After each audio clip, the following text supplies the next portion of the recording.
Good morning.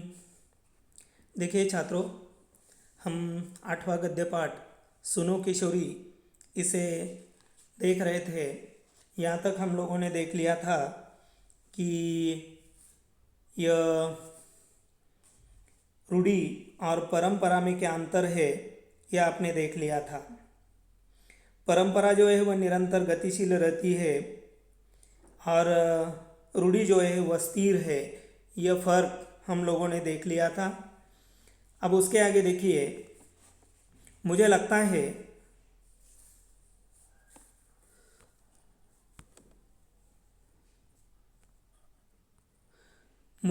है पत्र का यह अंश आज तुम्हारे लिए कुछ भारी हो गया है। बेहतर है अपनी संस्कृति व परंपरा को ठीक से समझने के लिए फुर्सत के समय इससे संबंधित साहित्य पढ़ना, इसलिए कि यह बुनियादी जानकारी है, हर भारतीय लड़की के लिए जरूरी है, जिससे वह अपनी धरती, अपनी जड़ों को अच्छी तरह पहचान सके। यहाँ पर एक ही शब्द है, वह है बुनियादी। बुनियादी का अर्थ है मौलिक।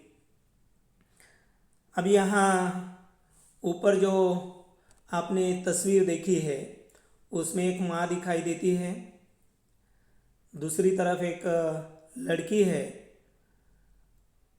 और दूसरी तरफ अगर हम देखते हैं एक लड़का और एक लड़की एक दूसरे से बात कर रहे हैं। ये दोनों भी किशोर हैं। तो अब यहाँ माँ अपनी बेटी को समझा रही है कि मुझे लगता है कि पत्र का यह अंश आज तुम्हारे लिए कुछ भारी हो गया है। भारी होना यानी बोझिल होना। बेहतर है अपनी संस्कृति व परंपरा को ठीक से समझने के लिए फुर्सत के समय इससे संबंधित साहित्य पढ़ना। और उन्होंने उनकी कॉलेज की जो भी लाइब्रेरी है, पुस्तकालय है, वहाँ से कुछ संस्कृति को लेकर, परंपरा को लेकर जो भी साहित्य होगा उसे पढ़ने की सलाह उन्होंने दी है, क्योंकि यह सलाह, यह जानकारी एक मौलिक ऐसी जानकारी है। फिर आगे देखिए, यहाँ तुम्हारी सहेली रचना के संदर्भ में यह प्रसंग इसलिए कि वह इस सीमा रेखा को नहीं समझ पा रही। एक रचना का ही संघर्ष नहीं है, यह एक पूरी पीढ़ी का संघर्ष है। नई पीढ़ी पुराने मूल्यों को तो काट फेंकना चाहती है, पर नए मूल्यों के नाम पर केवल पश्चिमी मूल्यों को ही जानती पहचानती है। कहे उधार लिए मूल्यों से ही काम लेना चाहती है। नए मूल्यों के निर्माण का दमखम अभी उसमें नहीं आया है। यहाँ पर एक कठिन शब्द है दमखम। दमखम का अर्थ होता है साहस। अब यह किशोरी जो है, सुगंधा जो है, उसकी माँ उसे समझा रही है। उनकी सहेली जो है रचना के संदर्भ में एक प्रसंग यहाँ वह बता रही है कि यह रचना जो है, अभी अभी मैंने जो तस्वीर आपको दिखाई थी उस तस्वीर में यह माँ जो है, माँ के पास जो है, जो लड़की जिसके हाथ में कोई किताब है वह है सुगंधा, और यहाँ पेड़ के पास जो लड़का और लड़की है वह रचना और एक लड़का है। यानी यह रचना जो है वह रचना कॉलेज में पढ़ रही है, प्रथम वर्ष में पढ़ रही है, और एक लड़के के साथ उनकी दोस्ती हो जाती है। तो फिर यहाँ वह कहती है, क्योंकि एक किशोर वही ऐसा होता है कि एक दूसरे की तरफ आकृष्ट हो जाते हैं, तो यहाँ वह बता देती है कि यह रचना का ही संघर्ष नहीं है, एक पूरी पीढ़ी का यह संघर्ष है। नई पीढ़ी पुराने मूल्यों को काट फेंकना चाहती है। जो नई पीढ़ी है उन्हें पुराने संस्कार मान्य नहीं है, वह नए मूल्यों को स्वीकार रही है, पश्चिमी मूल्यों को स्वीकार रही है। नए मूल्यों के नाम पर केवल पश्चिमी मूल्यों को ही जानती पहचानती है। कहे उधार लिए मूल्यों से ही काम चला लेना चाहती है। नए मूल्यों के निर्माण का दमखम अभी उसमें नहीं आया है। नए मूल्यों का निर्माण करने का साहस अब तक उसमें नहीं है। आगे देखिए, सुनो, नए मूल्यों का निर्माण करना है तो नए ज्ञान विज्ञान को पहले अपनी धरती पर टिकाना होगा। और माँ आगे बता रही है कि नए मूल्यों का अगर निर्माण करना है तो ज्ञान विज्ञान को पहले हमारी धरती पर हमें क्या करना होगा, अच्छी तरह से टिकाना होगा, तभी हम उसे आत्मसात कर सकते हैं। अपनी सामर्थ्य और अपनी सीमाओं में ही उसकी पगडंडी काटनी होगी। यह पगडंडी काटने का साहस ही पहले जरूरी है। नई चौड़ी राह उसी से खुलती दिखाई देगी। यहाँ पर यह पगडंडी जो है, पगडंडी का अर्थ है पगडंडी, जिसे हम मराठी में पाऊलवाट कहते हैं, यानी जो भी देहातों में खेती में जो आने जाने का जो रास्ता होता है, मिट्टी से भरा जो रास्ता होता है, वह है ना पगडंडी। अपनी सामर्थ्य और अपनी सीमाओं में ही उसकी पगडंडी काटनी होगी, और यह पगडंडी काटने का साहस पहले से ही जरूरी है। नई चौड़ी राह उसी में से ही हमें सामने दिखाई देती है। आगे देखिए, तुम अपनी सहेली रचना को यह समझाओ कि क्रांति की बड़ी बड़ी बातें करना आसान है, कोई छोटी सी क्रांति भी कर दिखाना कठिन है, और एक ही झटके में यूं टूट हार कर बैठ जाना तो निहायत मूर्खता है। फिर अभी तो वह प्रथम वर्ष के पूर्वार्ध में ही है। अभी से उसे ऐसा कोई कदम नहीं उठाना चाहिए। जरूरी हो तो सोच समझ कर वे अपनी दोस्ती को आगे बढ़ा सकते हैं। अभी अभी मैंने कहा कि यह सुगंधा जो है, उसकी सहेली रचना जो है, वह कॉलेज के प्रथम वर्ष में पढ़ रही है और एक लड़के के साथ या लड़के की तरफ वो आकृष्ट हो जाती है। दोनों के बीच दोस्ती है, और उसी को लेकर यह माँ जो है सुगंधा को समझा रही है कि देखिए, तुम्हारी सहेली जो है रचना, उसे तुम यह समझाओ कि क्रांति की बड़ी बड़ी जो बातें हैं, यानी किसी भी बात को लेकर जो क्रांति है, क्रांति की बातें सुनना अच्छा है, लेकिन कोई भी छोटी सी क्रांति भी कर दिखाना बहुत बड़ा कठिन काम है, और एक ही झटके में यूं टूट हार कर बैठ जाना तो निहायत मूर्खता है। निहायत यानी पूरी तरह से या अत्यधिक, बिल्कुल यह मूर्खता है। अभी तो वह प्रथम वर्ष के पूर्वार्ध में ही है, यानी अभी अभी कॉलेज शुरू हुआ है, कॉलेज का प्रथम वर्ष का यह पूर्वार्ध ही है। अभी से उसे ऐसा कोई कदम नहीं उठाना चाहिए। जरूरी हो तो सोच समझ कर वे अपनी दोस्ती को आगे बढ़ा सकती है। फिर आगे देखिए, कॉलेज जीवन की पूरी अवधि में वे निकट मित्रों की तरह रहकर एक दूसरे को देखे जाने, जांचे परखे, एक दूसरे की राह का रोड़ा नहीं, प्रेरणा और ताकत बनकर परस्पर विकास में सहभागी बने। फिर अपनी पढ़ाई की समाप्ति पर भी यदि वे एक दूसरे के साथ पूर्ववत लगाव महसूस करें, उन्हें लगे कि निकट रहकर सामने आई कमियों गलतियों ने भी उनकी दोस्ती में कोई दरार नहीं डाली है, तो वे एक दूसरे को उनकी समस्त खूबियों कमियों के साथ स्वीकार कर अपना ले। उस स्थिति में की गई यह कथित क्रांति न कठिन होगी न असफल। देखिए, यह जो पर्चा जो है, यह परिच्छेद जो है बहुत ही महत्वपूर्ण है, क्योंकि कॉलेज में आने वाला हर लड़का हर लड़की किशोर वयीन होते हैं, और यह उम्र ही ऐसी होती है कि लड़के नासमझ होते हैं, भावनाओं के आवेश में आ जाते हैं, भावनाओं के आवेश में आकर कभी कभी गलत कदम उठा लेते हैं। तो ऐसे लड़के और लड़कियों के लिए यह परिच्छेद एक अच्छा मार्गदर्शक के रूप में काम करेगा। अब यहाँ वह समझा रही है कि कॉलेज जीवन की पूरी अवधि में वे निकट मित्रों की तरह रहकर एक दूसरे को देखे जाने जांचे परखे, यानी कॉलेज जीवन है, ठीक है, आपने दोस्ती की है, कोई बात नहीं है, लेकिन जब तक अपना कॉलेज पूरा नहीं होता तब तक वे एक दूसरे का दोस्त बनकर ही रहे, एक दूसरे को देखे जाने पहचाने, किस में क्या कमी है, उनका स्वभाव कैसा है, वह कैसा रहता है, ये सारी बातें हमें पता चलती है। एक दूसरे की राह का रोड़ा नहीं बनना।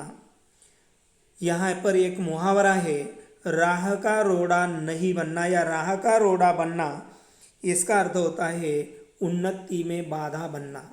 राह का रोड़ा बनना का अर्थ होता है उन्नति में बाधक बनना।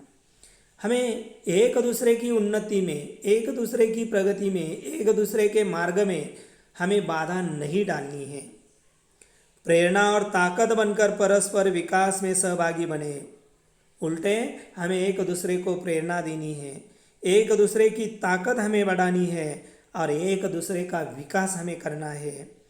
फिर अपनी पढ़ाई की समाप्ति पर भी यदि वे एक दूसरे के साथ पूर्ववत लगाव महसूस करें और यदि आपकी पढ़ाई पूरी हो जाती है और पढ़ाई पूरी होने के बाद भी अगर आप एक दूसरे को चाहते हैं, एक दूसरे के मन में एक दूसरे के प्रति अगर लगाव है, तो फिर उन्हें लगे कि निकट रहकर सामने आई कमियों गलतियों ने भी उनकी दोस्ती में कोई दरार नहीं डाली है, तो वे एक दूसरे को उनकी समस्त खूबियों कमियों के साथ स्वीकार कर अपना लें।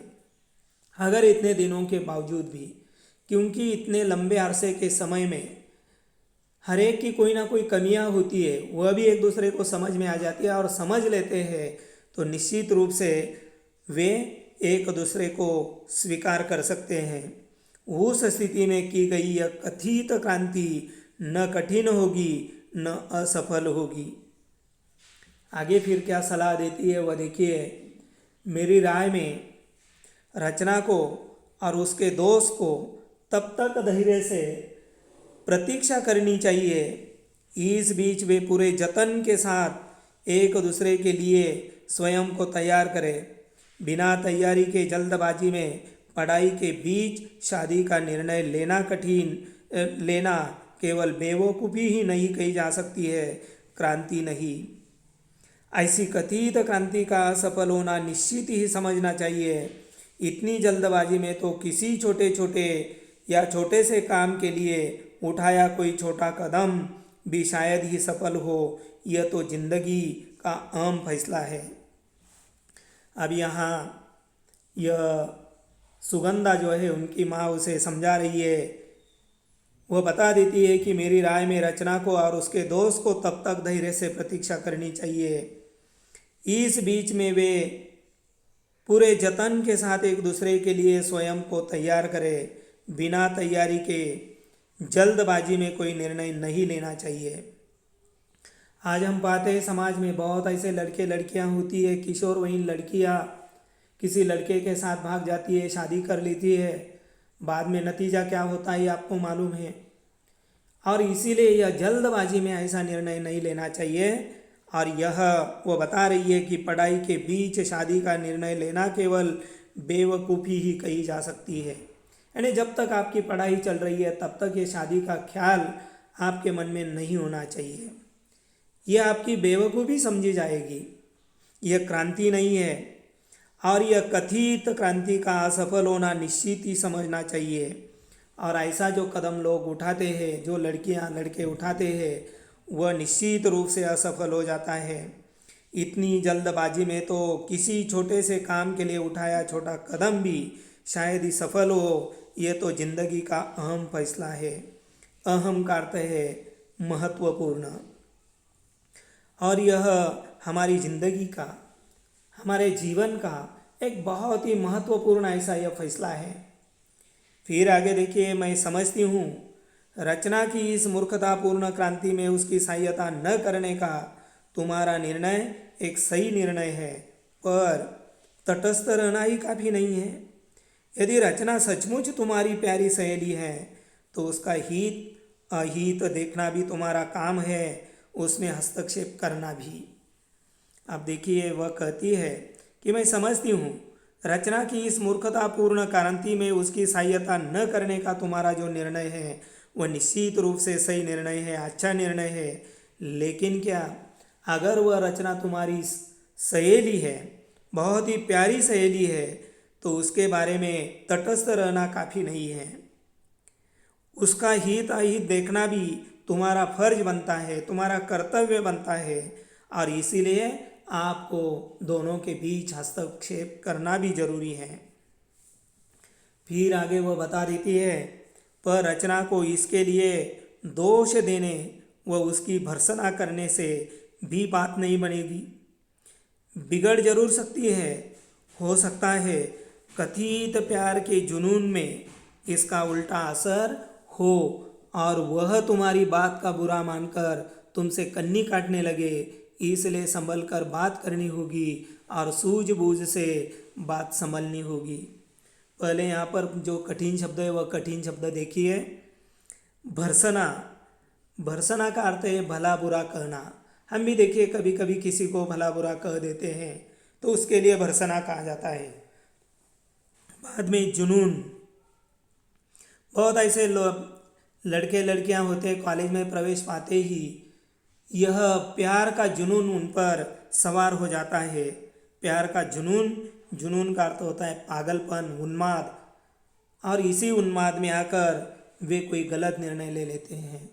फिर आगे देखिए, यहाँ पर यह एक कन्नी काटना, एक मुहावरा है, कन्नी काटना। कन्नी काटना का अर्थ होता है बचकर निकल जाना। आप देखिए यहाँ पर ये माँ जो है, माँ समझा रही है, पर रचना को इसके लिए दोष देने व उसकी भर्त्सना करने से भी बात नहीं बनेगी। सिर्फ रचना को अगर दोष दोगी, उसे भला बुरा कहेगी, तो इससे बात बनने के बजाय बात बिगड़ जाएगी। हो सकता है कथित प्यार के जुनून में, कथित का अर्थ होता है कहा हुआ। लड़का लड़की से कुछ कहता है, लड़की लड़के से कुछ कहते हैं, यानी यह जो कहने की जो बात होती है यह कथित प्यार होता है। और इस कथित प्यार में एक प्रकार का प्यार का उन्माद उसमें आ जाता है, एक प्रकार का ये पागलपन सवार हो जाता है और इसका उल्टा असर जो है वह देखने को मिलता है। और फिर ऐसे में देखिए, आप कोई भी लड़का लड़की है, एक दूसरे की तरफ आकृष्ट है, दोनों के बीच हमेशा बातें होती रहती है, पूरी तरह से वे एक दूसरे को चाहने लगते हैं। और ऐसे में अगर उनका दोस्त या सहेली उन्हें कुछ सलाह देते हैं तो उनकी सलाह उन्हें बुरी लगती है, उनकी बातों का बुरा मानते हैं और उनसे वे क्या करते हैं, कन्नी काट लेते हैं, यानी उनसे बचकर निकल जाते हैं। इसीलिए माँ अपनी बेटी से समझा रही है कि देखिए, आपको बिल्कुल संभल कर, सोच समझ कर रचना के साथ बात करनी होगी। फिर आगे वो बता रही है, दोष अकेली रचना का भी नहीं है, दोष उसकी नासमझ उम्र का है या उसके उस परिवेश का है जिसमें उसे संभल कर चलने के संस्कार नहीं दिए गए हैं। यह उम्र ही ऐसी है जब कोई भावुक किशोरी किसी युवक की प्यार भरी मीठी मीठी बातों के बहकावे में आकर उसे अपना सब कुछ समझने लगती है और कच्ची रोमानी भावनाओं में बहकर जल्दबाजी में मूर्खता कर बैठती है। पछतावा उसे तब होता है जब पानी सिर से गुजर चुका होता है। यहाँ पर देखिए, कठिन शब्द मेरे ख्याल से कोई है नहीं, बहकावा। बहकावा यानी भुलावा। अब यहाँ माँ समझा रही है कि इसमें दोष अकेली रचना का भी नहीं है, यह जो दोष है वह नासमझ उम्र का है, क्योंकि यह किशोर वय या किशोर उम्र जो है वो उम्र ही ऐसी है कि नासमझ है। सही गलत क्या है यह समझ नहीं पाते हैं। सिर्फ प्यार के पागलपन में, प्यार के उन्माद में वे कुछ भी निर्णय ले लेते हैं, कोई भी कदम उठाते हैं, कभी कभी वह गलत होता है और उसके उस परिवेश का है, यानी जहाँ वह पली है, बड़ी है, उस परिवेश का भी यहाँ उसमें दोष है जिसमें उसे संभल कर चलने के संस्कार नहीं दिए गए हैं। अब यहाँ जितनी भी लड़कियाँ होगी आपको पता ही होगा कि हर लड़की की माँ जो है हमेशा उसे एक सहेली के भांति उसे समझाती रहती है कि किस प्रकार का वार्ता होना चाहिए, किस प्रकार यानी यह संस्कार जो है वह घर पर दिए जाते हैं। हो सकता है वह जिस परिवेश में पली होगी वहाँ उसे यह संस्कार नहीं दिए गए होंगे। यह उम्र ही ऐसी है जब कोई भावुक किशोरी किसी युवक की प्यार भरी मीठी मीठी बातों के बहकावे में आकर उसे अपना सब कुछ समझने लगती है। आपने कई फिल्मों में भी देख लिया है, कभी कभी कोई यानी लड़का लड़की के बीच, हीरो हीरोइन के बीच प्यार हो जाता है, फिर बाद में देखिए अगर किसी एक की ओर से अगर ना कह कह दिया जाता है तो वह खुद खुशी करने के लिए तैयार हो जाते हैं। क्योंकि ये विचार क्यों आता है, तो ये विचार इसलिए आता है कि उनके मन पर पूरी तरह से यह प्यार का पागलपन भरा रहता है, सवार रहता है। और इसलिए यहाँ उन्होंने वही बात बताई है कि जब कोई भावुक किशोरी किसी युवक की प्यार भरी, क्योंकि ये लड़के जो होते हैं बड़ी प्यार भरी मीठी मीठी बातें करते हैं और मीठी मीठी बातें करके वे लड़कियों को फुसलाते हैं, अपने बहकावे में लाते हैं, अपना सब कुछ। ये लड़की जो है, ये किशोरी जो है, उस लड़के को अपना सब कुछ मानने लगती है। वही मेरी जान है, वही मेरी ज़िंदगी है, इस प्रकार के विचार वह करने लगती है। और कच्ची रोमानी भावनाओं में बहकर जल्दबाजी में मूर्खता कर बैठती है। पछतावा उसे तो होता ही है, लेकिन समय उनके हाथ से गुजर गया होता है, क्योंकि पानी सिर से गुजर चुका होता है। इसका मतलब यही है कि समय उनके हाथ से निकल गया होता है। फिर आगे देखिए, इस अल्लड़ उम्र में वह लड़की अपने परिवार के स्नेह संरक्षण से मुक्त है। आज़ादी के नाम पर स्वयं को ज़रूरत से ज़्यादा अहमियत देकर अंतर्मुख हो गई है, तो उसके फिसलने की संभावना अधिक बढ़ जाती है।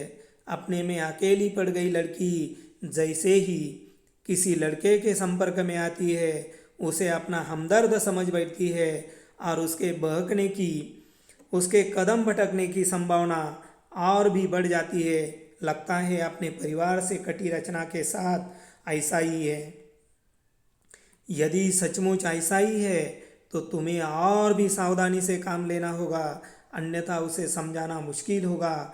उल्टे तुम्हारी दोस्ती में दरार आ सकती है। अब यहाँ पर कठिन शब्द जो है वह देखिए, अल्लड़। अल्लड़ का अर्थ होता है भोला भाला, क्योंकि वह उम्र बिल्कुल भोली भाली होती है।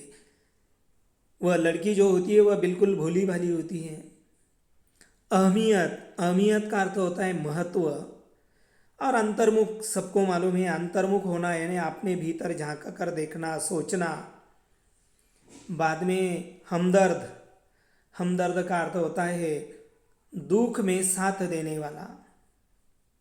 अब देखिए, ये जो किशोर वय जो होता है, किशोर वयीन उम्र जो होती है, वह एक अल्लड़ उम्र होती है, यानी भोली भाली उम्र होती है। वह लड़की अपने परिवार के स्नेह संरक्षण से मुक्त है। बहुत सी लड़कियां देखिए, जब तक 10वीं कक्षा तक की पढ़ाई हम गांव में करते हैं, हम अपने परिवार के संरक्षण में रहते हैं, लेकिन कॉलेज की पढ़ाई के लिए हम क्या करते हैं, शहरों में आ जाते हैं, तो हम अपने परिवार के संरक्षण से मुक्त हो जाते हैं और हमें ऐसा लगने लगता है कि हमें पूरी तरह से आज़ादी मिली है, हम खुले हो गए हैं और आज़ादी के नाम पर स्वयं को ज़रूरत से ज़्यादा महत्व देकर अंतर्मुख हो जाते हैं। और तब ऐसी स्थिति जब हमारे मन में पैदा होती है, तब फिसलने की संभावना और अधिक बढ़ जाती है। बहुत सी लड़कियों के साथ ऐसा ही होता है।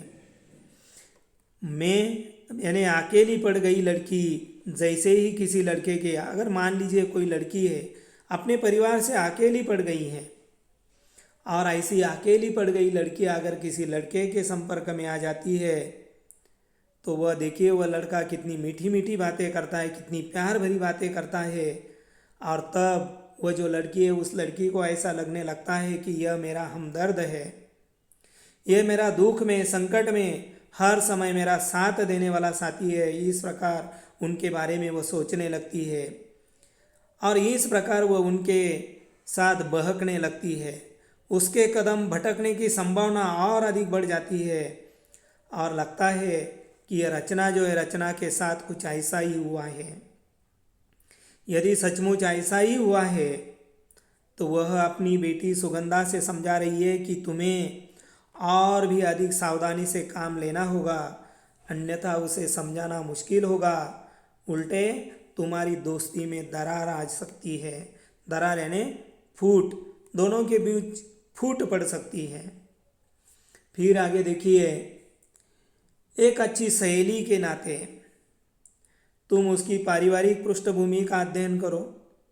अगर लगे कि वह अपने परिवार से कटी हुई है तो उसकी इस टूटी कड़ी को जोड़ने का प्रयास करो।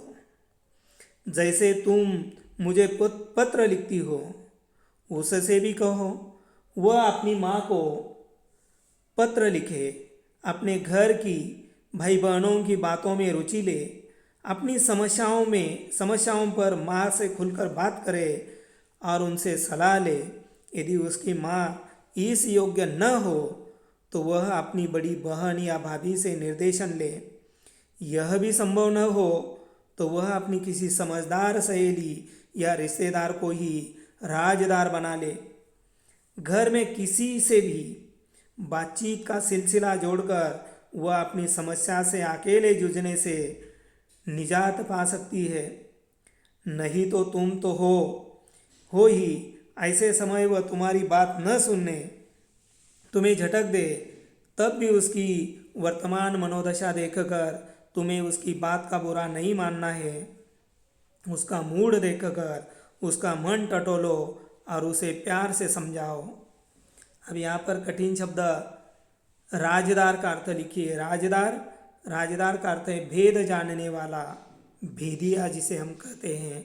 राजदार यानी भेद जानने वाला, सिलसिला यानी क्रम, और निजात यानी छुटकारा। अब यहाँ पर देखिए, एक अच्छी सहेली के नाते तुम उसकी पारिवारिक पृष्ठभूमि का अध्ययन करो।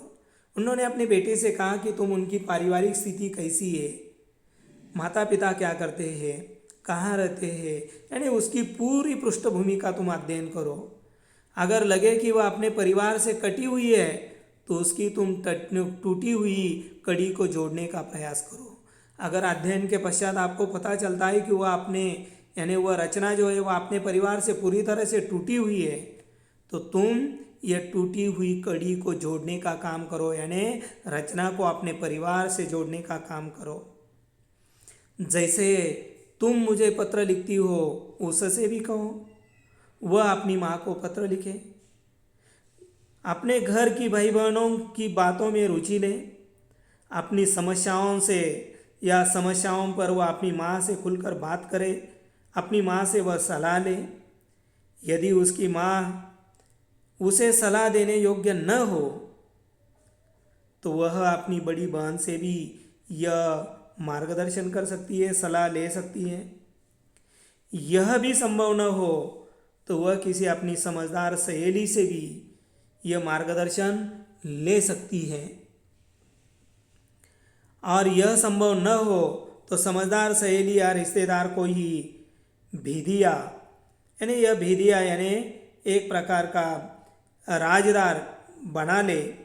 घर में किसी से भी बातचीत का सिलसिला जोड़कर वह अपनी समस्या से अकेले जूझने से निजात पा सकती है। यानी इस प्रकार वह अपनी सहेली से, अपने परिवार से, अपनी माँ से, अपनी बहन से, जिससे चाहे उससे वह मार्गदर्शन ले सकती है और जो समस्या उनके मन में है उस समस्या से वह छुटकारा पा सकती है। फिर आगे माँ बता रही है कि ऐसे समय वह तुम्हारी बात न सुने, तुम्हें झटक दे, तब भी उसकी वर्तमान मनोदशा देखकर तुम्हें उसकी बात का बुरा नहीं मानना चाहिए। हम क्या करते हैं, कभी कभी किसी सहेली को समझाने की कोशिश करते हैं, लेकिन अगर वह हमें झटक देती है तो हम भी फिर उनका नाम नहीं लेते। ऐसा नहीं करना है। उनकी वर्तमान स्थिति क्या है, उनकी मनोदशा क्या है, वह किस संकट में है, तब यह देखकर उसका बुरा नहीं मानना चाहिए। उसका मूड देखकर उसका मन टटोलना और उसे प्यार से समझाना चाहिए। फिर आगे देखिए, एक शुभ चिंतक सहेली के नाते ऐसे समय तुम्हें उसे इसलिए अकेला नहीं छोड़ देना चाहिए कि वह तुम्हारी बात नहीं सुनती या तुम्हारी बात का बुरा मानती है, तुम साथ छोड़ दोगी तो वह और टूट जाएगी। अकेली पड़कर वह उधर ही जाने के लिए कदम बढ़ा लेगी जिधर जाने से तुम उसे रोकना चाहती हो। यहीं पर तुम्हारे धैर्य और संयम की परीक्षा है। संयम यानी नियंत्रण। अब यहाँ माँ अपनी बेटी से समझा रही है कि देखिए, तुम तुम्हारी सहेली रचना की एक शुभचिंतक सहेली के नाते ऐसे समय तुम्हें अकेला नहीं छोड़ना चाहिए। वह अगर तुम्हारे साथ अच्छी बात नहीं करती है तो उनकी बातों का बुरा नहीं मानना चाहिए। तुम साथ छोड़ दोगी तो वह तुम्हारी सहेली रचना और टूट जाएगी। अकेली पड़कर वह जहाँ नहीं जाना चाहिए उधर उनके कदम बढ़ेंगे और इसीलिए यहीं पर तुम्हारे धैर्य और संयम की परीक्षा निश्चित रूप से होगी। अगर जरूरी समझो तो सहेली के कथित दोस्त को प्रेमी लड़के से भी किसी समय बात कर सकती हो। उसकी मंशा जानकर उससे अपनी सहेली को अवगत करा सकती हो या आगाह करा सकती हो। यहाँ पर कठिन शब्द मंशा का अर्थ है इच्छा।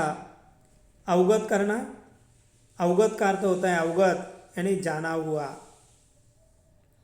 आगाह करना यानी सचेत करना, जागरूक करना।